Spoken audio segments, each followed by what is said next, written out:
The heroic twisted story that resonates with me till this day is one that I learned in my history class 6 years ago. The story of Shajarat al-Dur, the first female leader of Egypt, who goes from killing her husband to being killed by her maids, then having a street named after her. Let us go back in time and see who Shajarat al-Dur was. Here with us is Mona Saad, a political science and Middle Eastern history graduate, to give us her insight and further add to our story. So the first question I want to ask is, did she have a real name, or were there any other names she would be called as other than Shajrat al-Dur? No, so the origins of her name are not known because she was a slave. So the name was given by her to her by a slave owner. So she was known for her beauty, and so that's why he called her Tree of Pearls or Shajarat al-Dur. As for like when she became queen, her name was Azmat al-Din or Khalil. Shajarat al-Dur was a slave who was bought by an Egyptian prince, who suddenly became the Sultan of Egypt the following year, in 1240.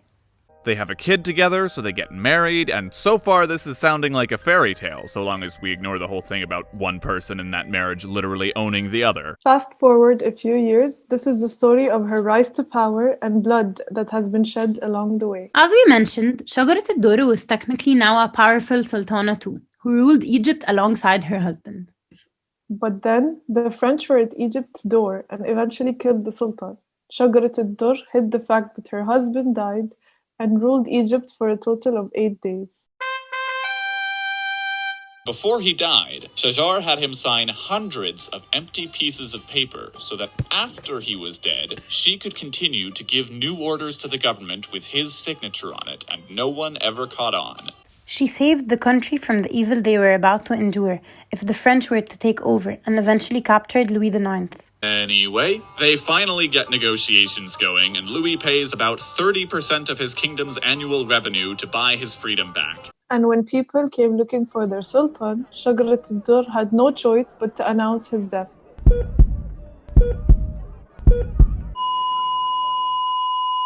Shajarat al-Dur was then forced to step down as no women were allowed to rule. The next sultan then claimed his throne. And guess what?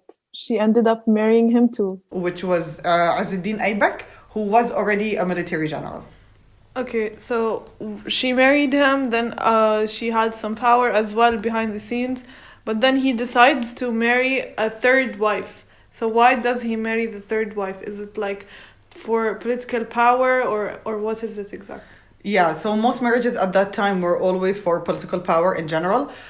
So basically what happened was that a lot of her loyal subjects, a lot of Shajarat al-Dur's loyal subjects started to flee from her and go to Syria, which was the enemy at that time. And so he believed that this is making him weak, since he is attached to someone who is hated, or started to be hated in Egypt, and he decided to marry the daughter of the governor of Mosul, which is in Iraq, so that he could gain power again and also gain more territory under his name. The greed and hunger for power left her no choice but to plot her husband's murder.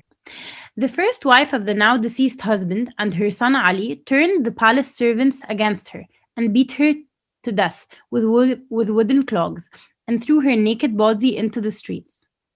That is not a fun way to go. Anyways, moving on.